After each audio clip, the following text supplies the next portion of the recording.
Brianne. Thank you very much. And thanks to all of you for choosing to spend your Wednesday evening with Adobe rather than watching Champions League or I'm a Celebrity, Get Me Out of Here. So we really appreciate you spending the time with us today. Tools like Premiere Pro and After Effects are great for professionals working in a traditional video workflow. But in the past few years, a new breed of video storyteller has emerged. Their studios are living rooms, on the train, in the gym, in short, wherever they find themselves. And their post-production facility might be on their phone whilst they're standing on a packed bus during rush hour. These creators might not have the same resources as studios like Warner Brothers or Netflix, but they're just as committed to quality, and they have the creative freedom to explore any subject that interests them. I'm delighted to welcome to the stage one of the leaders of this new generation of content and video creators, Patricia Bright. As one of the fastest growing lifestyle YouTubers, Patricia's energetic and entertaining YouTube videos have been viewed 250 million times. She recently announced her first book, Heart and Hustle, which will be published early next year. Let's take a look at a few highlights of Patricia's work and then welcome her to the stage. Let's roll the video. Hey guys! Hello! Oh wow.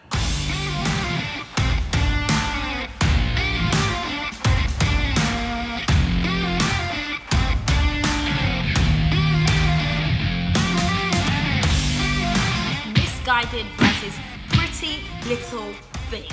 Babe, interact, be confident, speak up. Bye!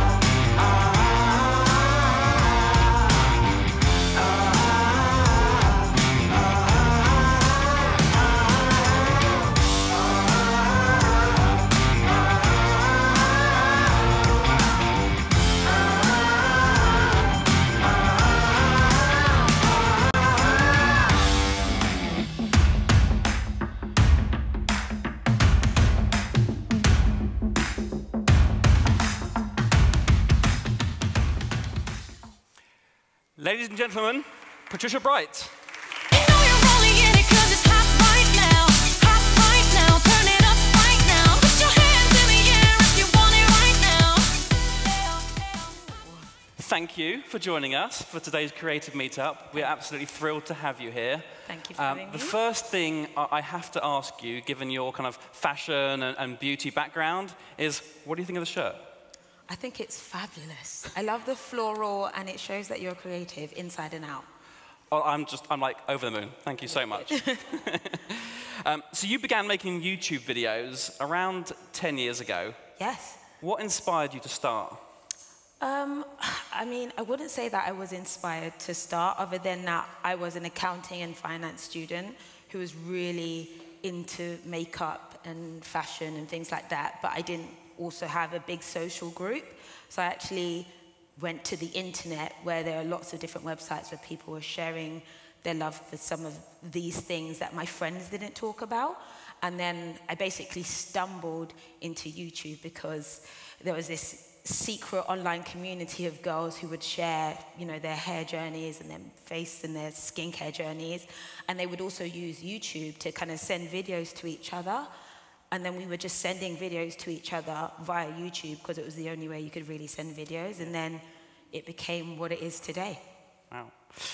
So I'm sure that there are people both kind of in the audience here, on the live stream, who are thinking about getting started with video. And I think getting started is often like the hardest part. Yeah. You've spoken about your first video being, I think it was like a minute and a half introduction. How's your content evolved, and what's been the biggest influence?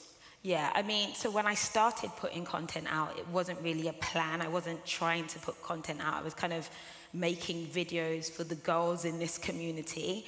And then I did like an introductory video, which I feel like was more for myself. It was to say what I think I'm going to do. It was like me just saying what my name was. I'm going to do stuff about beauty and fashion. I didn't have a clue what I was doing. You know, I had a tripod, not even a tripod, shoe boxes with a camera on top of shoe boxes in my university dorm's bathroom. So it wasn't really a setup. And then it's changed a lot because I actually think about the content I make and how I make it.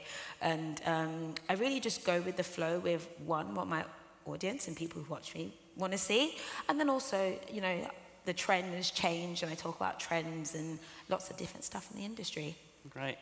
And so we've got, as you can probably tell, and you've probably spoken to some people, a really incredibly talented bunch of kind of creatives in this room, obviously on the live stream as well.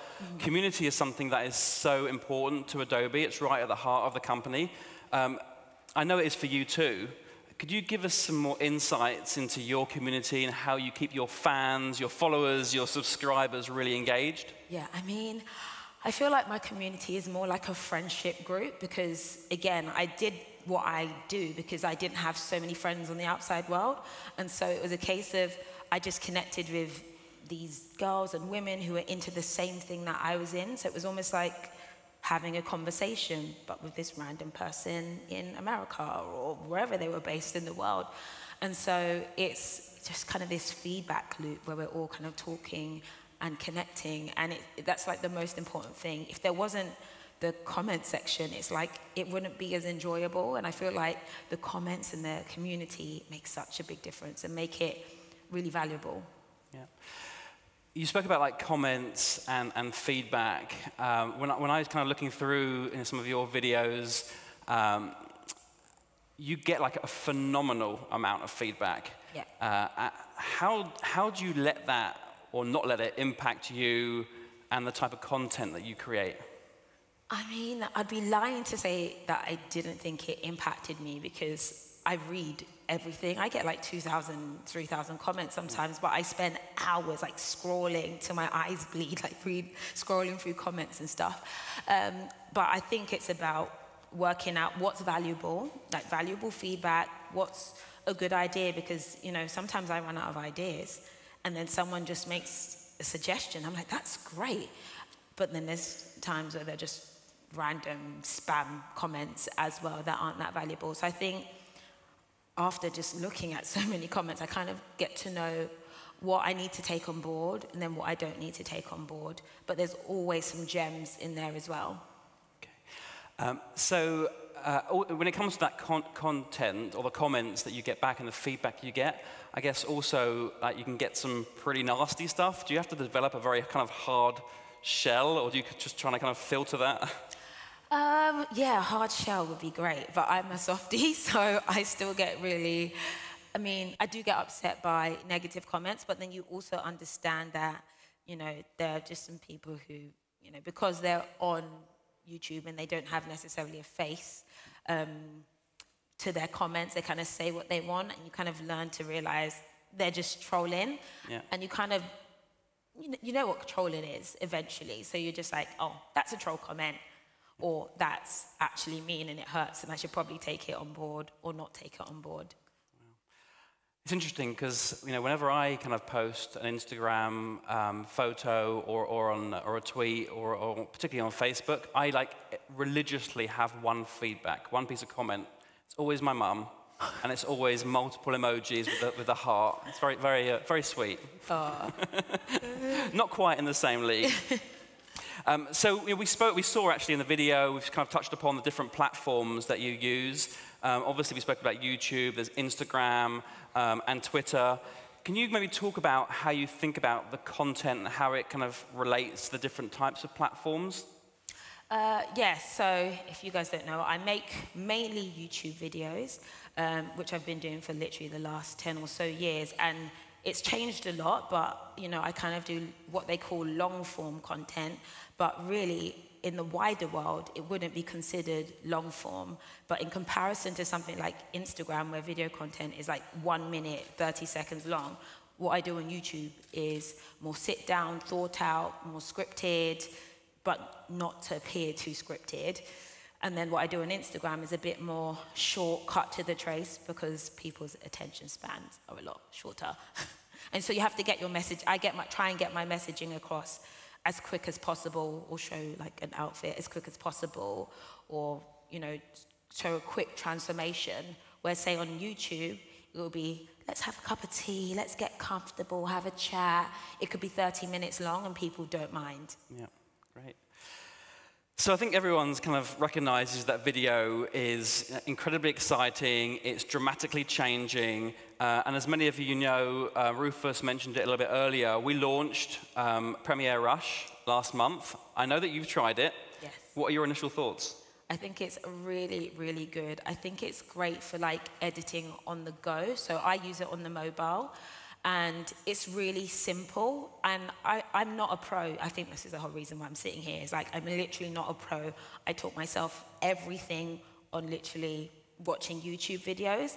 But I've learned to become a bit more technical, but I'm kind of lazy.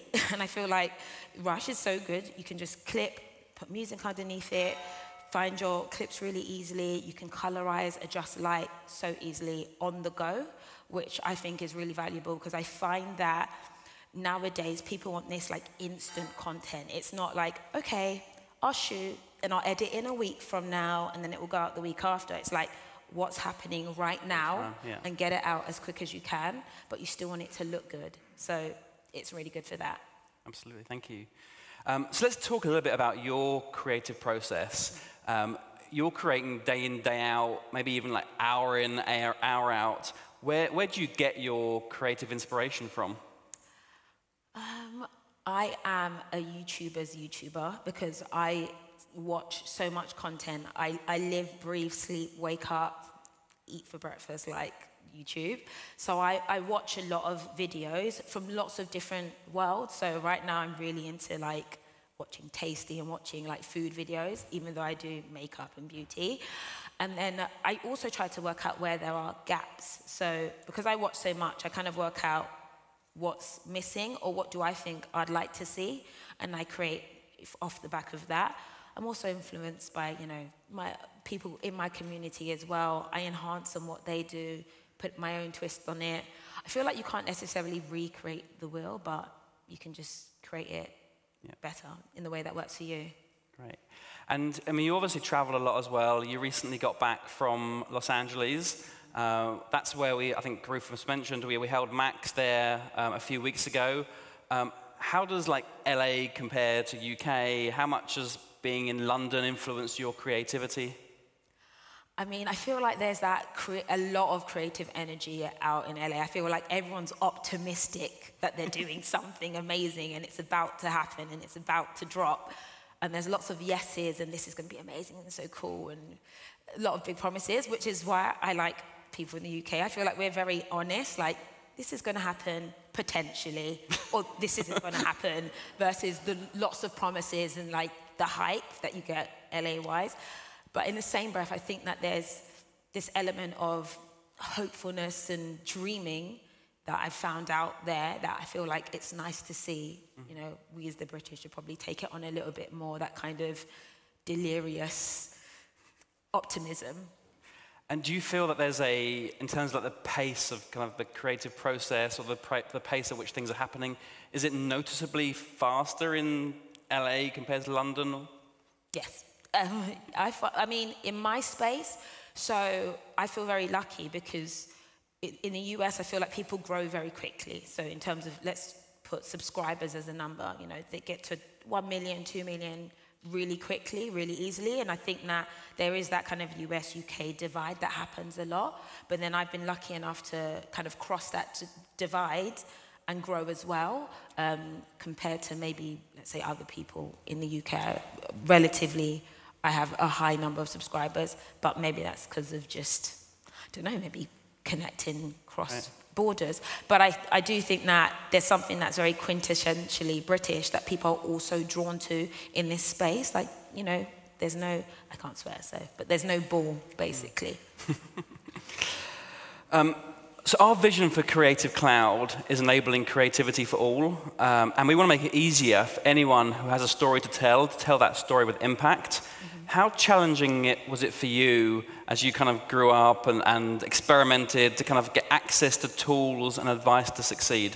Yeah, so my background prior to doing all of this is I was an accountant. I did accounting and finance, and then I worked in banking. So my only form of creativity was an Excel spreadsheet.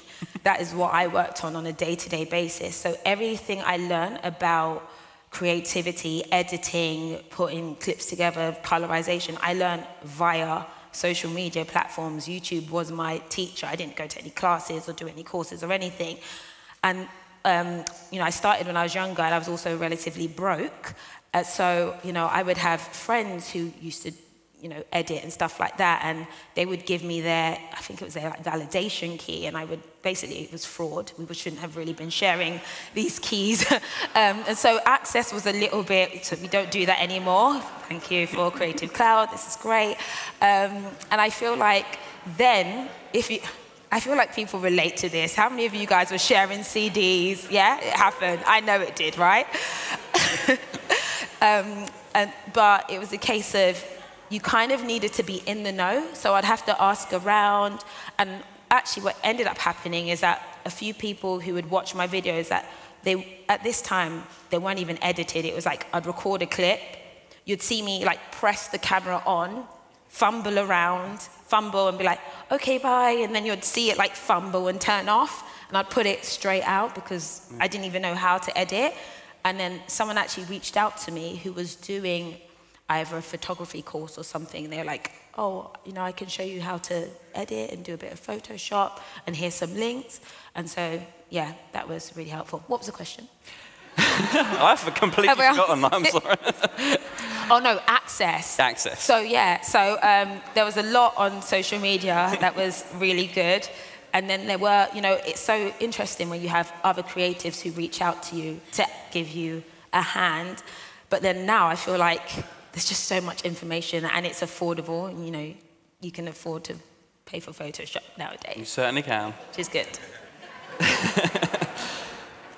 So let's move on to your book. Yeah. So I mentioned you've got this book coming out early next year. One of the things you talk about in the book is about having the odds stacked against you. Mm-hmm.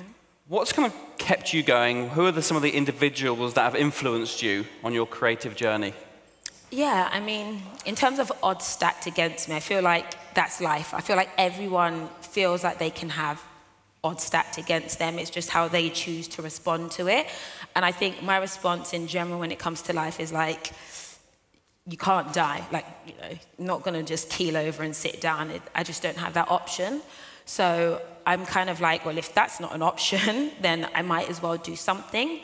And then I try to always, you know, progress on what I'm currently doing. So again, my goal is not to be like the most perfect, amazing YouTuber with the most amazing footage. And I could do that, you know, if I wanted to sit down for like 12 hours to edit each video, but I kind of know what I like. I kind of know what my audience like. But I do try to improve on what I've done in the past, because I feel like you feel almost a sense of self-pride when you're doing better than you did in the past. You know, upgrading camera equipment and all that jazz, and software is great. And then my mom, I think, is a motivation for me as well, because she encouraged me to just do what I wanted to do, especially in this space, because I quit a good job to follow YouTube when there wasn't a thing called YouTube, and people say, is that even a career? And I think as well, when I was interning, so I got a job at like a really big investment bank. It was Merrill Lynch, which is kind of like Goldman Sachs. And a few of the interns found my videos because it was on my Facebook page, and I got ripped into. And I actually put my profiles on private, and I stopped doing YouTube for about 6 months because I was so scared about what people were going to say. And then my mum was like, why are you bothered about what they think? Like, do what you want to do. And I carried on doing it, and I don't work in the city anymore. So that's good. Good for you. So you're coming up to your 10-year anniversary on YouTube. Happy anniversary. Thank you. What's changed over those 10 years? What's changed? I mean, I think the fandom. I think there's a lot of fandom now. So as I said, when I started, it was like just people trying to send videos to each other or sharing their what they're interested in. And it was really kind of, it was almost like Reddit of video at the time. And now it's kind of become a bit more fanatical. It's an entertainment platform. It's become extremely curated, but there is still pockets of that like authenticity and individual stories that people want to see. But it's changed a lot. Yeah. And in terms of like kind of looking forward now, what's next? What's coming next for Patricia Bright? Oh, for Patricia Bright, I mean, well, my book is coming out next year. And, you know, I'm lucky to work a lot with a lot of different brands. So I have some brand work in the pipeline and also some product in the pipeline as well. So you know, half of my job is talking about products and brands to my audience and kind of testing and reviewing what's out there. I'm kind of like a secret shopper. Is that what I am? Maybe? I feel like that's what I am. And not so secret. No, not so secret, right? Really public shopper. But it's a case of like, how do I then, rather than also showcasing what brands have, based on the audience feedback, what do they actually want? And then delivering that as well is something I really want to focus on. And I think I read something around a online business school for... Yes, yeah. So that's another side thing I'm doing. It's a digital course to really help other people in this world of who want to be influencers and do what I do and actually break down how it actually works. So there's a stat, I think, in that, I think it's 70% of teenagers or people in school, they actually want to become YouTubers and they want to be social media influencers. But what does that practically look like? And I feel like there wasn't any preparation for myself. And I was like, you know what? I'm going to put it all out there. I'm going to share all the details. And that's what the course is going to do. Great. Good luck with that. So we are kind of getting to the end. Yeah. One of the things that we like to do, what we like to end the interviews with, is a word association game. Yeah. So really simple. I'm going to give you one word, maybe two, and all that you need to do is respond really quickly with the first word that comes to mind. Okay. Got it? Social media. Friends. Adobe. Innovation. Creativity. Fun. Content. Beauty. Patricia Bright. Oh, that's nice. I was going to say, good fun. 2 words, but I'll let you have them. Okay. Ladies and gentlemen, please join me in giving a huge round of applause to Patricia Bright. Thank you. Thank you very much. Thank you. Thank you.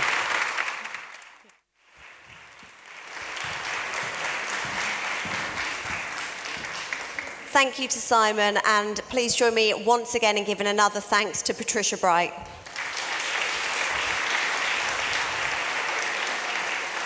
So, sadly, this is the end of tonight's event. What an incredible evening, I'm sure you'll agree. I'm definitely going to be leaving here hugely inspired by everybody that I've heard from, so hopefully you're feeling the same way. For everyone that's here in London, please do make sure to visit the creative spaces because they will still be open after the event, so grab a drink and have a little mooch around. All that remains for me to say is thank you for joining us this evening. Thank you again to all of our fantastic speakers for some thought-provoking and inspiring content. And thank you for everyone here in the room and also online. Please, please travel home safely and we'll see you next time. Good night.